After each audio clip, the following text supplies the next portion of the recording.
பின்பு அவர் பன்னீர் வரையும் தம்மிடத்தில் அழைத்து, இதோ எருசலேமுக்குப் போகிறோம், மனுஷகுமாரனை குறித்து தீர்க்கதரிசிகளால் எழுதப்பட்டவைகள் எல்லாம் நிறைவேறும்.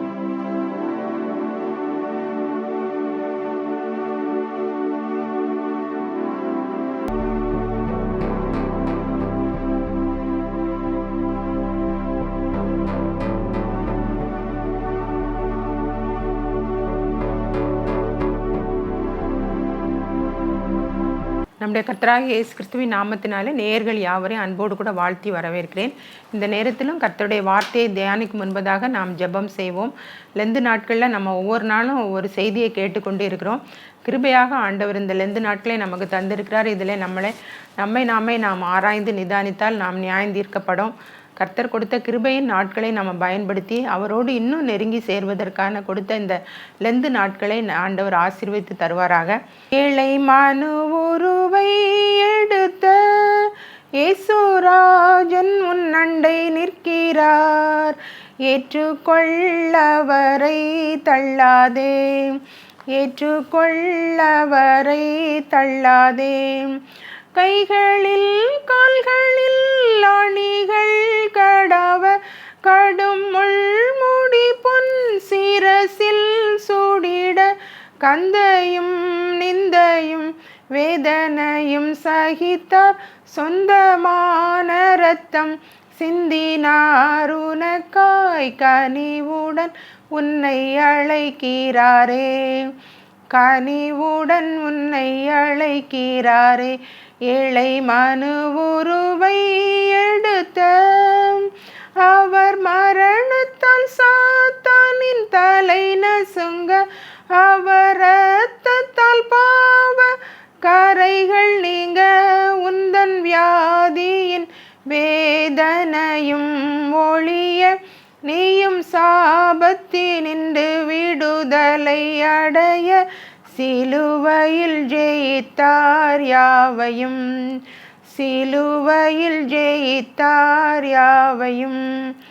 ஏழை மனு உருவை எடுத்த மாயை உலகம் அதையும் நம்பாதே, மனு மக்கள் மனமும் மாறி போகுமே, நித்திய ஜீவனை தேவனை நேசித்தால் இப்போதே நிச்சயம் சந்தோஷம் பெற்று நீ மகிழ, நம்பிக்கையோடே வந்திடுவாய், நம்பிக்கையோடே வந்திடுவாய். ஏழை மனு உருவை எடுத்த இன்னமும் தாமதம் உனக்கேன் மகனே, இன்ப இயேசுவண்டை எழுந்து வாராயோ, இந்த உலகம் தரக்கூட சமாதானத்தை இன்று உனக்கு தர காத்து நிற்கிறாரே, அண்ணல் இயேசுவை அழைக்கிறாரே, அண்ணல் இயேசுவை அழைக்கிறாரே. ஏழை மனு உருவை எடுத்த இயேசுராஜன் உன் அண்டை நிற்கிறார், ஏற்றுக்கொள்ளவரை தள்ளாதே, ஏற்றுக்கொள்ளவரை தள்ளாதே. கிருபையும் இரக்கம் நிறைந்த பரமபிதாவே, இந்த அருமையான வேலைக்காக நன்றியோடு கூட ஸ்தோத்திரிக்கிறோம், துதிக்கிறோம் ராஜா. ஏசப்பா உமக்கு ஸ்தோத்திரம். இந்த வேளையிலும் யார் யார் உம்முடைய வேத வசனங்களை கேட்டு கொண்டு இருக்கிறார்களோ அவர்களை எல்லாம் நீர் ஆசீர்வதித்தருளும். இந்த லெந்து காலத்தை கிருபையாக எங்களுக்கு தந்தீர், அதற்காக உமக்கு ஸ்தோத்திரம். இந்த நாட்களிலே நாங்கள் இன்னும் அதிகமாய் உம்முடைய பாதத்திலே காத்திருக்க, வேதத்தை வாசிக்க, தியானிக்க, ஆண்டவரே ஜெபிக்க, எங்களை ஆண்டவரே முழுவதுமாக உம்மிடத்திலே ஒப்பு கொடுக்க, அரைகுறையாக அல்ல ஆண்டவரே, நீர் எங்கள் பக்கத்திலே நிற்கிறீர் ஆண்டவரே. ஏசப்பா இந்த வேளையிலே நாங்கள் ஆண்டவரே உம்மை நெருங்கி சேரும்படியான கிருபையை எங்களுக்கு கொடுங்கப்பா. ஒவ்வொருவரையும் பலப்படுத்துங்க ஆண்டவரே, ஒவ்வொருவரையும் பலப்படுத்துங்க, தைரியப்படுத்துங்க, உற்சாகப்படுத்துங்க, விசுவாசத்திலே உறுதியாக இருக்க நீங்கள் கிருபை செய்யுங்க. இயேசுவின் வல்லமையுள்ள நாமத்தினாலே ஜெபிக்கிறேன் ஜீவனுள்ள நல்ல பிதாவே, ஆமென். இந்த நாளிலும் நாம் தியானிக்கும்படியாக எடுத்துக்கொண்ட வேத வசனம் யாக்கோபு 4:8 பின்பாகம். யாக்கோபு 4:8 பாவிகளே, உங்கள் கைகளை சுத்திகரியுங்கள், இருமனம் உள்ளவர்களே உங்கள் இருதயங்களை பரிசுத்தமாக்குங்கள், பாவிகளே உங்கள் கைகளை சுத்திகரியுங்கள். இருமனம் உள்ளவர்களே உங்கள் இருதயங்களை பரிசுத்தமாக்குங்கள் அப்படின்னு சொல்லி யாக்கோபு, அப்போஸ்தலனாகிய யாக்கோபு தன்னுடைய நிருபத்தில் எழுதியிருக்கிறாரு. எல்லாரும் பாவம் செய்து ஏகமாய் கெட்டு போனார்கள் அப்படின்னு சொல்லி தான் வேதம் நமக்கு சொல்லுகிறது.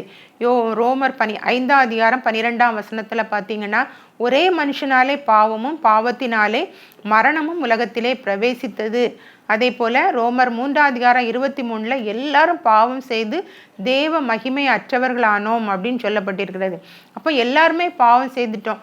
அந்த பாவத்திலிருந்து நம்மளை விடுதலை ஆக்க தான் இயேசு கிறிஸ்து தம்முடைய சொந்த ரத்தத்தை சிலுவையில் சிந்தினார், மரித்தார். ஆனால் 3ஆம் நாளில் உயிரோடு எழுந்தார். இன்றைக்கும் அவர் ஜீவனோடு இருக்கிறார். ஜீவனுள்ள தேவனாக பரமபிதாவினுடைய வலது பார்சத்தில் வீற்றிருக்கிறார். அங்கிருந்து நமக்காக பரிந்து பேசுகிறார்.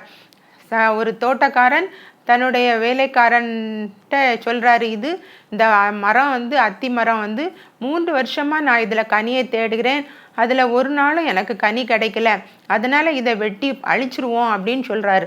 ஆனால் வேலைக்காரன் என்ன சொல்கிறான், இல்லை ஆண்டவரே, இது இந்த வருஷமும் இருக்கட்டும், நான் சுற்றிலும் கொத்தி எரு போடுவேன், கனி கொடுத்தால் சரி, கனி கொடாவிட்டால் நம்ம வெட்டி போடலாம் அப்படின்னு சொல்கிறான். அதே போல தான் இயேசு கிறிஸ்துவும் நமக்காக பிதாவினிடத்தில் பரிந்து பேசி கொண்டிருக்கிறார். இது இந்த வருஷமும் இருக்கட்டும் சொல்லி கிருபையாக இந்த லெந்து நாட்களை தந்திருக்கிறார். நீங்கள் இன்னும் இதுவரைக்கும் நீங்கள் ரட்சிக்கப்படலை, இயேசு கிறிஸ்துவை உங்கள் சொந்த ரட்சகராக ஏற்றுக்கொள்ளவில்லை என்றால் உங்களுக்கு ஒரு தருணம் கொடுக்கப்படுகிறது. இதை நீங்கள் பயன்படுத்தி கர்த்தருக்குள்ளே நீங்கள் ஜீவிக்கணும்னு சொல்லி இந்த செய்தி உங்களுக்கு கொடுக்கப்படுகிறது. பாவிகளே உங்கள் கைகளை சுத்திகரியுங்கள். ஆதாம் ஏவாள் ஏதேன் தோட்டத்தில் ஆண்டவர் வைத்தார். ஒரே மனுஷனால தான் பாவம் உலகத்தில் பிரவேசித்தது. அந்த ஆதாமும் ஏவாளும் சந்தோஷமாக ஏதேன் தோட்டத்தில் இருந்தாங்க. பகலின் குளிர்ச்சியான வேளையில் இயேசு கிறிஸ்து அங்கே அவங்களோட உலாவினார் அப்படின்னு சொல்லி வேதத்தில் நம்ம வாசிக்கிறோம். ஆனால் அவங்க ஆண்டவர் சொன்னபடி கீழ்ப்படியலை, சாத்தானுக்கு செவி கொடுத்தாங்க. ஏவாள் தனிமையாக இருக்கும்போது இந்த பழத்தை சாப்பிடக்கூடாது, எல்லாத்தையும் சாப்பிடக்கூடாதுன்னு சொல்லியிருக்கிறாரா அப்படின்னு சொல்லி அவன் என்ன செய்கிறான், கேட்குறான். அப்போ எல்லா பழத்தையும் நாங்கள் சாப்பிடலாம், இந்த ஒரு மரத்தின் கனியை நாங்கள் புசிக்கிற நாளில் சாகவே சாவோம் என்று சொல்லியிருக்கிறாரு அப்படின்னு சொன்னதுக்கு சாத்தான் என்ன சொல்கிறான், இல்லை நீங்கள் இதை புசிக்கிற நாளில் நீங்கள் தேவர்களை போல மாறி விடுவீங்க அப்படின்னு சொன்ன உடனே அது பார்வைக்கு எப்படி இருந்தால் புசிப்புக்கு நல்லதும் பார்வைக்கு இன்பமாக இருந்தது, புத்தியை தெளிவிக்கிறதுக்கு இச்சிக்கப்படத்தக்க ஒரு விருட்சமாக இருந்ததுனால அந்த கனியை பசித்து தானும் புசித்து தன்னுடைய கணவருக்கும் கொடுத்தா. அதன் மூலமாக பாவம் உலகத்திலே பிரவேசித்தது. சங்கீதம் 51:5 தாவீது ராஜா சொல்றாரு, என் தாய் என்னை பாவத்தில் கர்ப்பம் தரித்தாள் அப்படின்னு சொல்றாரு. ஏன்னா நான் துர்க்குணத்தில் உருவானேன் அப்படின்னு சொல்றாரு. ஏன்னா பத்சேபாளிடத்துல அவர் பாவம் செய்தார். அவருடைய கணவர் உரியாவை என்ன செய்தார், கொலை செய்தார். அப்படியெல்லாம் அவர் பாவம் செய்ததுனால அவர் நாத்தான் என்ற தீர்க்கதரிசியின் மூலமாக உணர்த்தப்பட்டார். அதாவது பாவம் செய்யும் வரைக்கும் நம்ம செய்தது தெரியவே தெரியாது. ஏன்னா அது இன்பமாக இருந்தது. ஏவாள் அப்படிதான், அது பார்வைக்கு இன்பமாக இருந்ததுனால தான் அதை பறித்து தன்னுடைய புருஷனுக்கும் கொடுத்து பாவத்து உலகத்தில் பிரவேசிக்க ஒரு காரணமாக இருந்தார். அதனால இயேசு கிறிஸ்து இந்த உலகத்துக்கு வந்தார். இந்த சங்கீத காலத்தில் 51ஆம் சங்கீதம் 5ஆம் வசனத்திலையும் தாவீது ராஜா அதைத்தான் சொல்கிறாரு, நான் துர்க்குணத்தில் உருவானேன், என் தாய் என்னை பாவத்தில் கர்ப்பம் தரித்தாள் அப்படின்னு சொல்கிறார். அப்போ பாவத்தில் கர்ப்பம் தரித்தாள்னா அதுக்கு காரணமானது ஆதாம் ஏவாள் தான். பிரியமானவர்களே, நம்ம கர்த்தருக்கு தான் கீழ்ப்படியணும். இயேசு கிறிஸ்து பவுல் பிலிப்பியருக்கு எழுதின நிருபத்தில் அவர் சொல்கிறாரு, 2ஆம் அதிகாரம் 6-11 வசனங்களை நீங்கள் பார்த்தீங்கன்னா அதில் அவர் தேவனுடைய ரூபமாக இருந்தும் தேவனுக்கு சமமாக இருப்பதை கொள்ளையாடின பொருளாக எண்ணாமல் தம்மைத்தாமே வெறுமையாக்கி அடிமையின் ரூபம் எடுத்து மனுஷர் சாயலானார். அவர் மனுஷ ரூபமாய் காணப்பட்டு மரண பரியந்தம், சிலுவையின் மரண பரியந்தம் தம்மைத்தாமே தாழ்த்தினார் அப்படின்னு சொல்லப்படும். ஆதலால் தேவன் அவரை எல்லாவற்றிற்கும் மேலாக உயர்த்தி வானோர் பூதலத்தோர் பூமியின் கீழானோர் யாவருடைய முழங்கால்களும் முழங்கும்படிக்கும் பிதாவாகிய தேவனுக்கு மகிமையாக இயேசு கிறிஸ்து கர்த்தரென்று நாவுகள் யாவும் அறிக்கை பண்ணும்படிக்கா எல்லா நாமத்திற்கும் மேலான நாமத்தை அவருக்கு கொடுத்தார். ஏன்னா அவர் தன்னை தாழ்த்தினார், தன்னை கீழ்ப்படிந்தார், பிதாவுக்கு கீழ்ப்படிந்தார். அதனால எல்லா நாமத்திற்கும் மேலான நாமம், அவருக்கு இணையான நாமம் கிடையாது. அவர்தான் இயேசு கிறிஸ்து தான் உலக இரட்சகர். அவர் மூலமாக நம்முடைய பாவங்கள் மன்னிக்கப்படுகிறது. அதைத்தான் இந்த லெந்து நாட்களில் நம்ம அறிந்து கொள்ளணும். அவர் வந்து உலக இரட்சகர். ஒரு மனுஷனுடைய பாவத்துக்காக ஒரு மனுஷன்தான் என்ன செய்யணும்? ரத்தத்தை சிந்தணும். ரத்தம் சிந்துதல் இல்லாமல் பாவ நிவர்த்தி இல்லை என்று பிரமாணம் சொல்லுகிறது. அதன்படி இயேசு கிறிஸ்து என்ன செய்தார்? இந்த உலகத்தில் மனிதனாக பிறந்து சிலுவையிலே தன்னை ஒப்பு கொடுத்தார். அந்த எவ்வளவோ பாடுகளுக்கு ஒப்பு கொடுத்தார். ஆனால் அவர் வந்து எப்படியும் என்னுடைய ஜனங்கள் வந்து நான் உண்டாக்கின ஜனங்கள் ரட்சிக்கப்படணும், அவங்க நித்திய ஜீவனை சுதந்திரித்து கொள்ளணும் அப்படிங்கிறதுக்காக தன்னைத்தானே வெறுமையாக்கி அடிமையின் ரூபம் எடுத்து மனுஷர் சாயலானார். அவர் மரண பரியந்தம், சிலுவையின் மரண பரியந்தம் தன்னை வந்து தாழ்த்தினார். அதனால அவர் எல்லா நாமத்திற்கும் மேலான நாமத்தை பெற்றார். அந்த இயேசு கிறிஸ்துங்கிற நாமத்தினால நம்மளுடைய பாவங்கள்லாம் மன்னிக்கப்படுகிறது. நீதிமொழிகள் 28:13 சொல்லுகிறது, தன் பாவங்களை மறைக்கிறவன் வாழ்வடைய மாட்டான், அவைகளை அறிக்கை செய்து விட்டு விடுகிறவனோ இரக்கம் பெறுவான். அதனால் நம்ம பாவங்களை நம்ம என்ன செய்யணும்? அறிக்கை இடணும். இதுவரைக்கும் நீங்கள் பாவம் செய்து கொண்டு வந்து எப்பேற்பட்ட பாவியானாலும் அவர் வந்து புறம்பே தள்ளுகிறதில்லை. அவர் பாவியின் சிநேகிதன் அப்படின்னு சொல்லி வேதத்தில் நம்ம பார்க்குறோம். இந்த சகைவை தேடி போனார். அவரை பார்த்த உடனே சொன்னான், ஆண்டவரே, நான் யாரிடத்துலையாவது அநியாயமாக வாங்கியிருந்தால் அதெல்லாம் நான் ஆலத்தனையாக திரும்ப கொடுத்துக்கிறேன், என்னுடைய ஆஸ்தியில் பாதியை ஏழைகளுக்கு கொடுத்துட்றேன் அப்படின்னு சொல்லி தன்னை தாழ்த்தின ஆண்டவர் இந்த வீட்டுக்கு இன்னைக்கு ரட்சிப்பு வந்தது அப்படின்னு சொன்னார். அப்படி அவன் அந்த நாட்களில் ரட்சிக்கப்பட்டான். அதே போல் இந்த நாட்கள்லேயும் உங்களுக்கு எச்சரிப்பின் சத்தம் கொடுக்கப்படுகிறது. பாவிகளை வந்து மனம் திரும்புகிறதற்கு தான் அழைக்க வந்தேன் அப்படின்னு சொல்கிறாரு. அதனால் ஒவ்வொருவரும் இயேசு கிறிஸ்துவின் ரத்தத்தினால கழுவப்படணும், பரிசுத்தமாக்கப்படணும். நம்ம பரிசுத்தமாக இருந்தால் தான் எங்கே போக முடியும்? பரலோக ராஜ்யத்துக்கு போக முடியும். அதை நமக்கு அவர் வாக்களித்திருக்கிறார். நித்திய ஜீவனை நமக்கு வாக்களிக்கிறார். அந்த நித்திய ஜீவனை நம்ம பெற்றுக்கொள்கிறதற்கு அவருடைய ரத்தத்தால் கழுவப்பட்டு சுத்திகரிக்கப்படணும். 1 யோவான் 1:7 அதைத்தான் சொல்கிறது. இயேசு கிறிஸ்துவின் ரத்தம் சகல பாவங்களை நீக்கி நம்மை சுத்திகரிக்கிறது. நம்ம வந்து பாவம் செய்யலை அப்படின்னு சொன்னோன்னா நம்ம வந்து அவரை பொய்யராக்குகிறோம். நம்ம வந்து பாவம் செய்தோம். ஆதாம் ஏவாள் செய்த பாவத்தின் நிமித்தமாக ஒரே மனுஷனால பூமியில் என்ன வந்தது? பாவம் பிரவேசித்தது. எல்லாரும் பாவத்தில் செய்து கெட்டு போய் தேவ மகிமையை இழந்து போனாங்க. அந்த தேவ மகிமையை திரும்பவும் நமக்கு தருவதற்காக தான் இயேசு கிறிஸ்து சிலுவையிலே தம்முடைய சொந்த ரத்தத்தை சிந்தினார். பிரியமானவர்களே, நீங்கள் இதை வந்து அறிந்து கொண்டு இயேசு கிறிஸ்துவுக்கு உங்களை ஒப்பு கொடுங்க. உலகத்தில் உள்ளவைகளையும் நீங்கள் வந்து நேசியாதீங்க. இயேசு கிறிஸ்துவை மாத்திரம் நேசித்து அவர் மூலமாக கிடைக்கிற ரட்சிப்பை நீங்கள் பெற்றுக்கொள்ளணும்.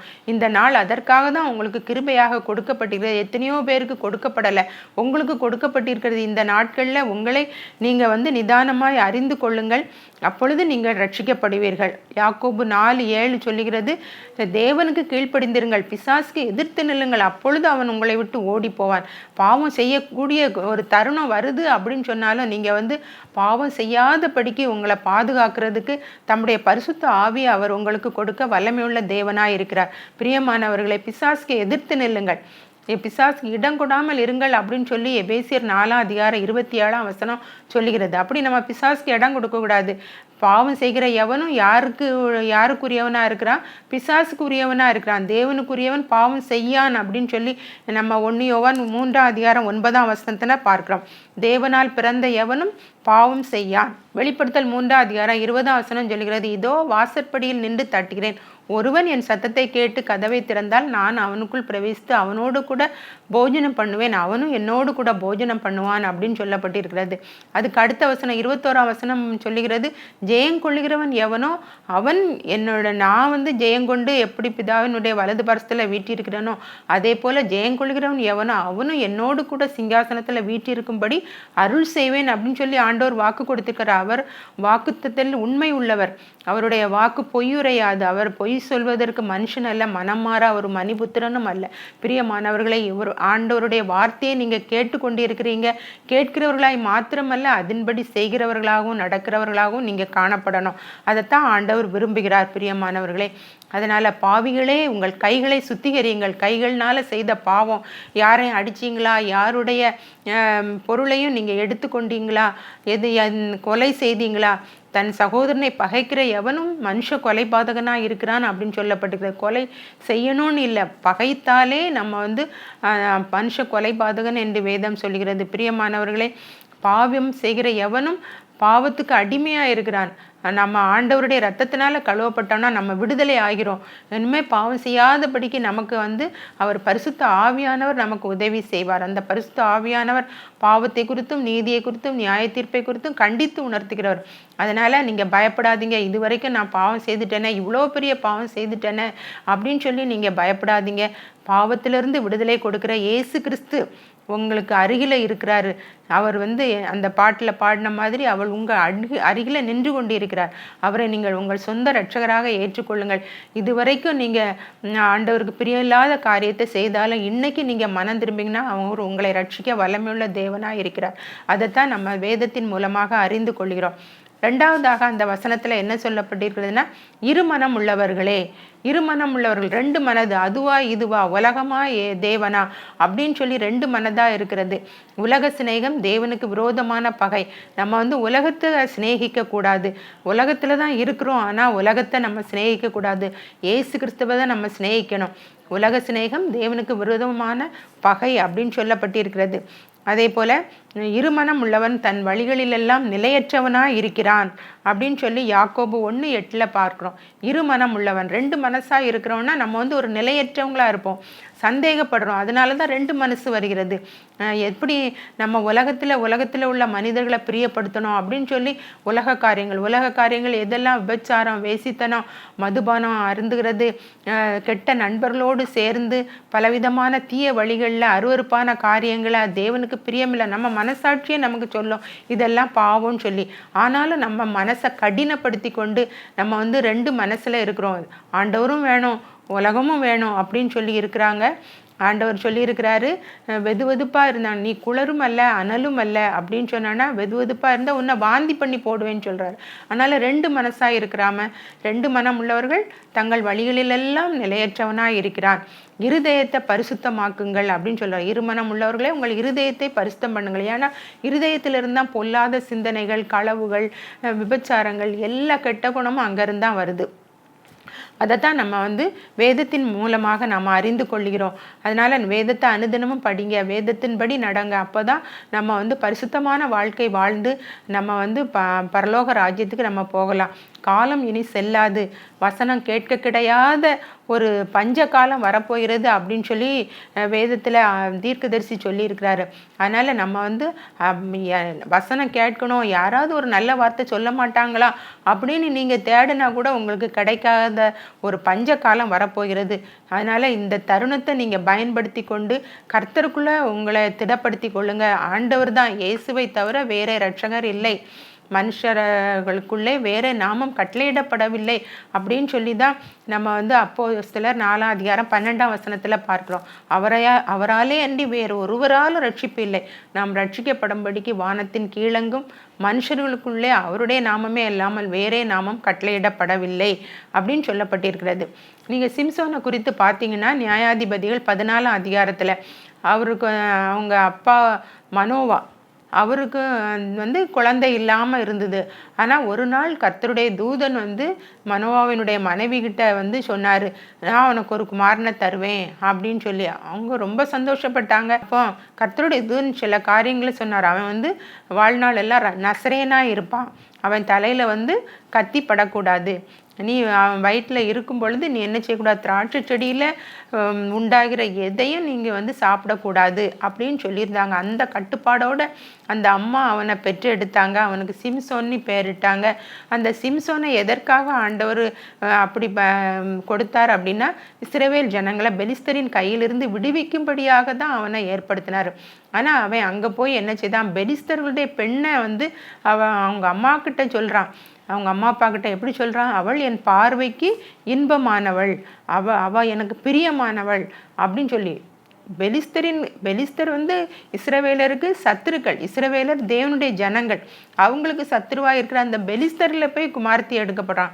அவங்க அம்மா அப்பா எவ்வளோ சொல்கிறாங்க, நம்ம உறவினர்களில் உனக்கு பெண் இல்லையாடா, நீ எதுக்கு அங்கே போய் பெண்ணு வேணும் அப்படின்னு சொல்கிறா. இல்லை, அவள் என் கண்ணுக்கு பிரியமானவள், அவளையே எனக்கு மனைவியாக கொள்ளணும் அப்படின்னு சொல்லி எவ்வளோ பிடிவாதமாக போனான். ஆனால் அதுவும் அவனுக்கு கிடைக்கலன்னொன்னே கடைசியில் ஒரு வேசி, அவள் பேர் தெளிலாள், அவகிட்ட போய் அவள் மடியில் படுத்து உறங்கி அவள் நல்லா அவனை தூங்க வச்சு. பெலிஸ்தர் சொன்னாங்க, அவனுக்கு இதில் ஒரு வீக்னஸ் இருக்குது, வந்து வேசியை தான் அவன் தேடி போயிருக்கான். அப்போ நீ வந்து எப்படியாவது அவனை நயம் பண்ணி, வேசி வந்து ஆழமான படுகுழி, அவடத்துல போகிறவர்கள் யாரும் திரும்பி வரமாட்டாங்க, அது பாதாளத்துக்கு போகும் வழி அப்படின்னு சொல்லி தான் வேசியினுடைய வழியை நமக்கு வேதம் சொல்லுகிறது பிரியமானவர்களே. அதனால் நீங்கள் வந்து எந்த ஒரு காரியத்திலையும், இப்படிப்பட்ட காரியத்தில் நீங்கள் வந்து ஞானமாக நடக்கணும். அப்படிதான் அன்பா பேசுவாங்க, இனிமையா பேசுவாங்க, அதெல்லாம் கண்டு ஏமாந்துடக்கூடாது. கடைசியில் பாருங்க, அவங்கிட்ட அலட்டிக்கிட்டே இருந்த உடனே ஒவ்வொரு தடவையும் அவன் வந்து இல்லை என்னைய வந்து நல்லா கட்டிட்டீங்கன்னா நான் வந்து அப்படியே எனக்கு பலன் இல்லாமல் போயிடும் அப்படின்னு சொல்லி நல்லா புது கயிறு எடுத்து கட்டுவாங்க. அப்படி இருந்தாலும் அவன் வந்து எல்லாத்தையும் அத்து போட்டுருவான். நெருப்பில் பட்ட கயிறு மாதிரி அது என்ன செய்கிறோம், அப்படியே கலந்து விழுந்துடும், அவன் தப்பிச்சிருவான். ஆனால் கடைசியாக 3ஆவது தடவை நீ என்னை இவ்வளோ தூரம் ஏமாத்திட்டியே, என்னைய நேசிக்கிறேன்னு சொன்னான்.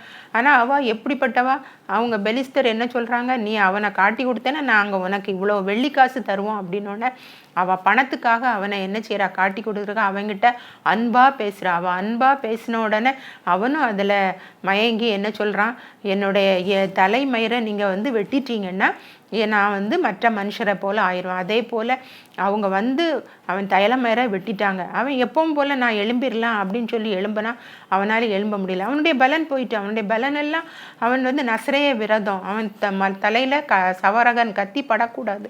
அப்போ இன்னைக்கு அவங்க அவனை தலையை மொட்டையாக்கிட்டாங்க. மொட்டையாக்குனது நிமித்தம் அவனை கட்டி அவன் கண்ணெல்லாம் குருடாக்கி அவனை மாவரைக்க வச்சு அவனை ஒரு வேடிக்கை பொருளாக வச்சுட்டாங்க. பிரியமானவர்களை, இப்படிப்பட்ட ஒரு காரியம்தான் நடக்கும். வேசி வந்து ஆழமான படுகுழி. வேசியில் போகிறவன் ஒருவனும் திரும்பி வர்றதே முடியாது, அது பாதாளத்துக்கு போகும் வழி அப்படின்னு சொல்லப்பட்டிருக்குது. அதனால் உங்களுடைய நேசத்தெல்லாம் ஆண்டவர்கிட்ட காட்டுங்க. ஆண்டவர் வந்து பாவிகளின் சிநேகிதர். அவரை ஒரு ஃப்ரெண்டாக நீங்கள் வச்சு உங்களுடைய காரியங்களெல்லாம் அவர்கிட்ட நீங்கள் பகிர்ந்து கொண்டீங்கன்னா அவர் உங்களை எப்படி எப்படி நடத்தணுமோ அப்படி பரிசுத்தமான பாதையில் நடத்தி உங்களை பரலோகத்துக்கு கொண்டு போவாருங்கிறதுல எந்த சந்தேகமும் இல்லை. அதனால் உங்கள் வாலிப பருவத்தை நீங்கள் வந்து ஆண்டவருக்கு என்று ஒப்பு கொடுக்க வேண்டும் என்று இந்த வேளையில் உங்களை கேட்டுக்கொள்கிறேன். இருமனம் உள்ளவர்களே, உங்கள் இருதயங்களை பரிசுத்தப்படுத்துங்கள். நீதிமொழிகள் 23ஆம் அதிகாரத்தில் மதுபானத்தை பற்றி சொல்கிறது. அது இரத்த வர்ணமாக இருந்து பாத்திரத்தில் பளபளப்பாக தோன்றும் போது அதை வந்து பாராதே, ருசி பாராதே, அது பாம்பை போல கடிக்கும், விரியனை போல தீண்டும் அப்படின்னு சொல்லப்பட்டிருக்கிறது. பிரியமானவர்களே, இப்படிப்பட்ட சூழ்நிலைகள்லாம் இந்த மதுபானத்தினால வருகிறது. அந்த நேரத்தில் என்னை அடித்தாங்க, எனக்கு நோகவில்லை, எனக்கு வலி இல்லை, என்னை அறைந்தார்கள், எனக்கு சொரணை இல்லை, பின்னும் அதை எழும்பி தேடி நான் பார்க்க போவேன் அப்படின்னு தான் சொல்லுவாங்களாம். அந்த மதுபானம் அவ்வளோ தூரம் அப்படி தான். இப்போ நிறைய போதை மருந்து வச்சுட்டு சின்ன பிள்ளைகளை கூட, பெண் பிள்ளைகளையும் மயக்குவதற்கு இப்படிப்பட்ட போதை பொருள்களை கொடுத்து அவங்கள போதைக்கு மயக்கத்தில் உண்டாக்கி அவங்க விபச்சாரத்துக்கு, பாலியல் தொழிலுக்கு அவங்க பயன்படுத்துகிறாங்க. பிரியமானவர்களை, ரொம்ப கேர்ஃபுல்லாக இருக்கணும், ஜாக்கிரதையாக இருக்கணும். காலம் ரொம்ப பொல்லாது, யாரையுமே நம்ப முடியாது. அப்படிப்பட்ட மனுஷர், நாசியில் சுவாசமுள்ள மனுஷனை நம்போதே பார்க்கலாம், கர்த்தர் பேரில் பற்றுதலாக இருப்பதே நலம் அப்படின்னு சொல்லி. அதனால உங்களுடைய அன்பு, உங்களுடைய நேசம், உங்களுடைய பலன் எல்லாத்தையும் கர்த்தருக்காக கொடுங்க. கர்த்தர் உங்களை ஆசீர்வதித்து உயர்த்த வல்லவராக இருக்கிறார். எத்தனையோ பேர் குழந்தை பாக்கியம் இல்லைன்னு சொல்லி இருக்காங்க, எத்தனையோ பேர் திருமண தடை இருக்குன்னு சொல்றாங்க, வேலை இல்லைன்னு சொல்றாங்க. அதுக்கெல்லாம் காரணம் நீங்க வந்து இன்னும் இயேசுவை ஏற்றுக்கொள்ளலை. அதனால தான் அவருக்கு உங்களுக்கு வர்ற ஆசீர்வாதங்களை நீங்கள் பெற்றுக்கொள்ளலை. யோனா தீர்க்கதரிசி அதுதான் சொல்கிறார், பொய்யான மாயைகளை பற்றி கொள்கிறவர்கள் தங்களுக்கு வரும் கிருபையை போக்கடிக்கிறார்கள். ஆசீர்வாதத்தெல்லாம் இழந்து போகிறதுக்கு காரணம் மாயையை பற்றி கொள்கிறாங்க. இதான் உலகம், இதான் எனக்கு வழி அப்படின்னு நினைக்கிறாங்க. இல்லை, இயேசு காட்டும் வழி தான் உண்மையான வழி. அது வழி, ஜீவனுக்கு போகிற வழி இடுக்கமும் வழி நெருக்கமாக இருக்குது. எத்தனையோ உபத்திரம் உண்டு உலகத்தில், உங்களுக்கு உபத்திரம் உண்டு. அதெல்லாம் கண்டு நீங்கள் வந்து சோர்ந்து போகாதீங்க. கற்பாறையின் மேலே விதைக்கப்பட்ட விதை வந்து வேர் கொள்ளாது. அது வந்து விசுவாசத்தில் சோர்வு வந்த உடனே என்ன செய்கிறாங்க, திரும்பவும் பழைய வாழ்க்கைக்கு தான் போவாங்க. அதே போல தான் முள்ளுள்ள இடங்களில் அதுவும் ஐஸ்வர்யத்தின் மயக்கம், உலக சிநேகம் இதெல்லாம் வந்து அவங்கள நெருக்கி போட்டு அவங்கள கிறிஸ்துவுக்குள்ளே வளர முடியாமல் ஆக்கிறது. அதனால நீங்கள் இந்த நாளில் ரொம்ப எச்சரிக்கையாக இருந்து உலகத்தினால கரைப்படாத படிக்கு இயேசு கிறிஸ்துவின் ரத்தத்தினால சுத்திகரிக்கப்படணும் அப்படின்னு சொல்லி ஆண்டவர் இந்த லெந்து நாட்களை தந்திருக்கிறாரு. நீங்கள் அதற்கு கீழ்ப்படியணும்னு சொல்லி ஆண்டவர் விரும்புகிறார். சிம்சோனை போல் சிநேகம் கொள்ளாதே, அம்சமெல்லாம் அழிந்து போகுமே. நஸ்ரேனாகிய சிம்சோன் நாசமானானே அன்று, பெலிஸ்தரினால் மறிக்க இதுவானானே. என் மனமே நீ இயேசுவை நேசி, அவரை யாசி ஆனந்தம் அடைவாய். நம்ம இயேசுவை தான் நேசிக்கணும். உலக சிநேகம் தேவனுக்கு விரோதமான பகை. அந்த இந்த வசனத்தை ஞாபகத்தில் வச்சுக்கிடுங்க. பாவிகளே, உங்கள் கைகளை சுத்திகரியுங்கள், இருமனம் உள்ளவர்களே உங்கள் இருதயங்களை பரிசுத்தமாக்குங்கள். இந்த லெந்து நாட்களில் கொடுக்கப்பட்ட இந்த வார்த்தையை நீங்கள் ஞாபகத்தில் வச்சு கர்த்தரை விட்டு விலகாமல், ஆண்டவர் என்ன காரியம் உங்களுக்கு வேணும்னாலும், என்ன தேவை உங்களுக்கு இருந்தாலும் இயேசுவை நோக்கி கூப்பிடுங்க. இயேசு உங்களுக்கு எப்பவும் என் மகன் வரமாட்டானா, அந்த கெட்ட குமாரனுடைய ஓமையை ஆண்டவர் சொல்லியிருக்கிறார்ல, என் மகன் என்னைக்காவது வருவான் அப்படின்னு சொல்லி தான் அவர் பார்த்துக்கிட்டே இருந்தார், எதிர்பார்த்துக்கிறார். அதே போல் அவன் கையில் உள்ள பணம் எல்லாம் செலவழிந்த பிறகு கொடிய பஞ்சம் அந்த இடத்துல உண்டான உடனே தனக்கு சாப்பிட்றதுக்கு கூட ஒன்றும் இல்லாமல் பன்றியினுடைய தவிட்டுக்காக அவன் ஏங்கி இருந்தான். அதுவும் அவனுக்கு கிடைக்கல. அப்போதான் அவன் வீட்டில் நினைக்கான் தகப்பனை, ஐயோ என் தகப்பனுடைய வீட்டில் வேலைக்காரங்கள்லாம் நல்ல சாப்பாடு சாப்பிட்றாங்க, எனக்கு ஒன்றுமே கிடைக்கலையேன்னு சொல்லி அவன் அழுக்கா கந்த துணியோட ஒன்றும் இல்லாமல் பசியும் பட்டினியுமா அவனுடைய தகப்பனை தேடி வாரான். அப்போ அவன் தூரத்திலே தகப்பன் பார்த்த ஓடி போய் அவன் அழுக்கா இருக்கானே, நாடுறானே அப்படின்னு சொல்லி அவர் நினைக்கல. அவர் அவனை கெட்டி பிடிச்சி முத்தமிட்டு தன்னுடைய வீட்டுக்கு கொண்டு போய் அவனுக்கு அவனை குளிப்பாட்டி அவனுக்கு பாதரட்சைகள், கையில் மோதிரம், நல்ல உயர்ந்த வஸ்திரம் எல்லாம் கொடுத்து அவனை தன்னுடைய சொந்த மகனாக ஏற்றுக்கொண்டார். அதே போல் நீங்கள் எப்படிப்பட்ட பாவிகளாக இருந்தாலும் இன்னைக்கு நீங்கள் உங்கள் பாவங்களை அறிக்கேட்டு இயேசு கிறிஸ்துவே உங்களுடைய ரத்தத்தினால என்னை கழுவி சுத்திகரியும்னு சொல்லி கேட்டிங்கன்னா நிச்சயமாக ஆண்டவர் உங்களை சுத்திகரித்து உங்களை தன்னுடைய சொந்த பிள்ளையாக ஏற்றுக்கொண்டு உங்களுக்கு என்னென்ன தேவையோ எல்லாவற்றையும் சம்பூரணமாக கொடுக்குறவர். சந்தேகப்படுகிறவன் காற்றினால் அடிபட்டு அலைகிற கடலின் அலைக்கு ஒப்பாயிருக்கிறான். எந்த சந்தேகமும் உங்களுக்கு இருக்கக்கூடாது. எல்லாவற்றையும் ஆண்டவர் நிரந்தரமாக சம்பூர்ணமாக கொடுக்குறவர். எல்லாம் என்னுடைய அனுபவத்திலிருந்து தான் சொல்கிறேன். அதனால் நீங்கள் உங்கள் வாலிப பிராயத்தை ஆண்டவருக்கென்று ஒப்பு கொடுத்தீங்கன்னா உங்களை யுகா யுகமாக, ஏன்னா கர்த்தருக்கு பயப்படும் பயம் எதை கொடுக்கிறது? ஆயுசு நாட்களை பெருக பண்ணும். உங்களுக்கு ஜீவ ஊற்று, உங்களுக்கு திட நம்பிக்கை எல்லாமே அவரால் தான் கிடைக்குது. அதனால் அவருக்கு மட்டும் நீங்கள் பயந்து ஜீவிக்கணும். பாவிகளே, உங்கள் கைகளை சுத்திகரியுங்கள், இருமனம் உள்ளவர்களே உங்கள் இருதயங்களை பரிசுத்தப்படுத்துங்கள் என்று இந்த நாளிலே ஆண்டவர் உங்களை அழைக்கிறார். நம்ம ஜெபம் பண்ணுவோம். நல்ல வாழ்க்கையை ஆண்டவர் உங்களுக்கு அருளி செய்யும்படியாக. பரிசுத்த வாழ்க்கை. எங்களை அதிகமாக நேசிக்கிற அன்பின் பரலோக பிதாவை, இந்த அருமையான வேலைக்காக நன்றியோடு கூட உம்மை ஸ்தோத்திரிக்கிறேன், துதிக்கிறேன் ராஜா. இப்பொழுதும் கேட்ட வசனங்களின்படி ஆண்டவரே உண்மை உத்தவமாய் பிள்ளைகள் ஆண்டவரே உமக்கு பிரியமான பிள்ளைகளாக வாழ நீங்கள் உதவி செய்யுங்க. யார் யார் உம்மிடத்தில் வராங்களோ எல்லாரையும் நீங்கள் ஏற்றுக்கொள்ளுங்கப்பா. வருத்தப்பட்டு பாரம் சுமக்கிறவர்களே நீங்கள் எல்லாரும் என்னிடத்தில் வாருங்கள், நான் உங்களுக்கு இளைப்பாறுதல் தருவேன்னு சொல்லியிருக்கிறீங்களே, அவங்களுக்கெல்லாம் இளைப்பாறுதலை கொடுங்கப்பா. அவங்களோட துக்கமெல்லாம் சந்தோஷமாக மாறட்டும் ஆண்டவரே. குழந்தை இல்லாத பிள்ளைகளுக்கு குழந்தை பாக்கியத்தை கொடுங்க. திருமண தடை உள்ளவங்களுக்கு திருமண தடையை நீக்கி நல்ல ஏற்ற துணையை கொடுத்து குடும்ப வாழ்க்கையை ஆசீர்வதிங்கப்பா. இன்னும் வேலையில்லாத பிள்ளைகளுக்கு நல்ல வேலையை கொடுத்து அவர்கள் உண்மை விசுவாசிக்கிறார்கள், அவர்களை உயர்ந்த பதவியில் வைத்து ஆசீர்வதிக்கும்படியாக ஜெபிக்கிறேன் ஏசப்பா. ஏசப்பா, நீங்கள் எல்லா விண்ணப்பங்களுக்கும் செவி கொடுத்து உடைய நாமத்தை மகிமைப்படுத்துகிறபடினால் உமக்கு ஸ்தோத்திரம். இந்த லெந்து நாட்களை வீணாக கழிக்காத படிக்க உடைய பாதத்திலே காத்திருந்து ஜெபிக்க அற்புதங்களை பெற்றுக்கொள்ள நீர் கிருபை செய்யும். இயேசு கிறிஸ்துவின் வல்லமுள்ள நாமத்தினாலே ஜெபிக்கிறேன் ஜீவனுள்ள நல்ல பிதாவே, ஆமென்.